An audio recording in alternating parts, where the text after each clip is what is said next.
L'Hebdo africain, notre rendez-vous hebdomadaire en partenariat avec le Timbuktu Institute. Chaque mercredi, nous recevons des experts sur les questions stratégiques pour le continent africain. Femmes d'Afrique pour la paix, un engagement féminin panafricain.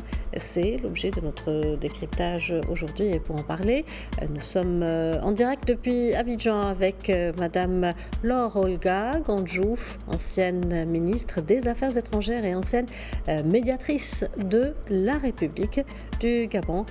Bonjour et merci d'être avec nous. Bonjour Medi TV, bonjour au public de Medi TV. Je vous remercie de m'accueillir.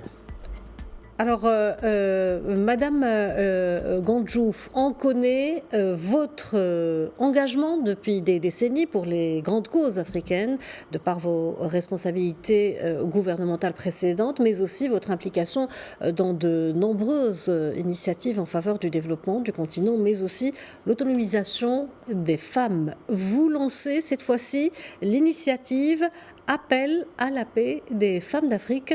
Alors, pourquoi une telle initiative et pourquoi maintenant ? Je vous remercie de me donner l'opportunité pour la première fois de parler en public de cette initiative. Partant d'échanges informels avec les sœurs d'Afrique préoccupées par la situation sécuritaire sur le continent, au regard de la prolifération de conflits sociopolitiques, nous avons donc estimé devoir nous engager et agir pour la paix en Afrique. Nous estimons que les objectifs de développement doivent être privilégiés en lieu et place des objectifs de confrontation qui impactent non seulement négativement le développement de nos pays, mais aussi et surtout causent des milliers et des milliers de victimes, majoritairement féminines et juvéniles.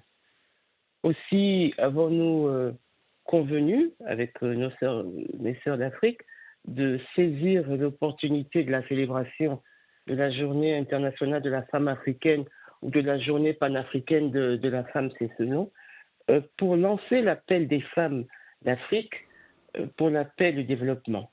Alors, je voudrais préciser que le 31 juillet 1962, des femmes d'Afrique, nos devancières, ont créé la première organisation panafricaine de la femme, un an avant l'organisation de l'unité africaine.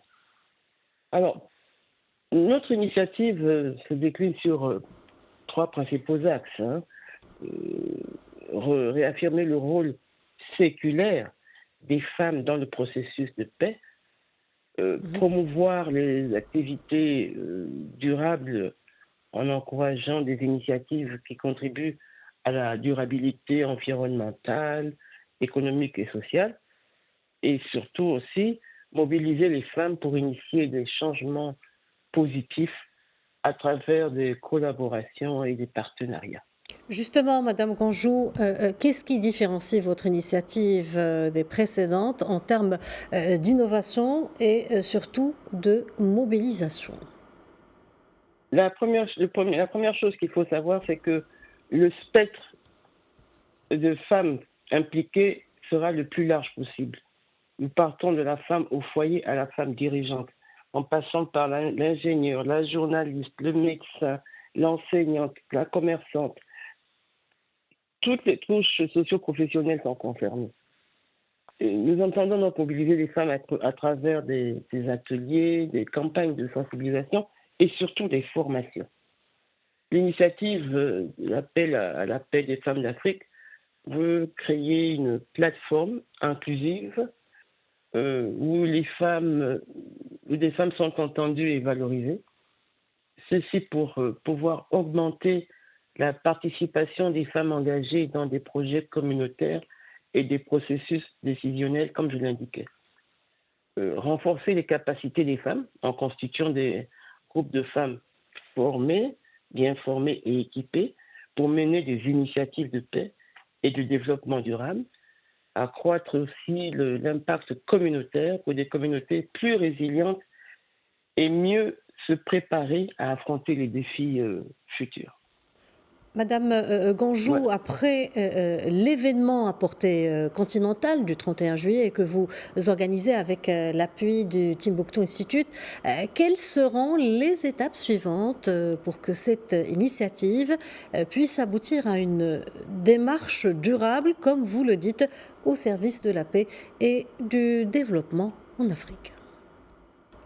Alors, vous me donnez là l'opportunité de saluer la contribution, le partenariat, le soutien du Timbuktu Institute à travers le professeur Bakary Samb. Je dois dire que son apport est vraiment déterminant dans le succès de notre initiative et il continuera avec nous. Alors pour ce faire, vous posez la question, l'initiative compte se développer par le biais de plusieurs leviers.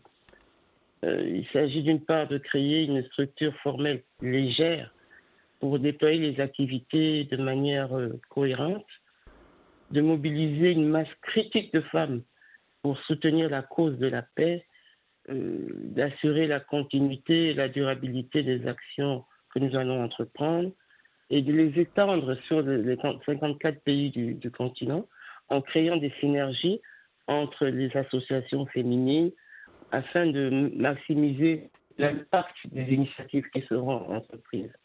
Et puis, développer des initiatives pour dissuader les femmes, les jeunes gens qui sont tentés par l'immigration hors du continent. Madame Oui.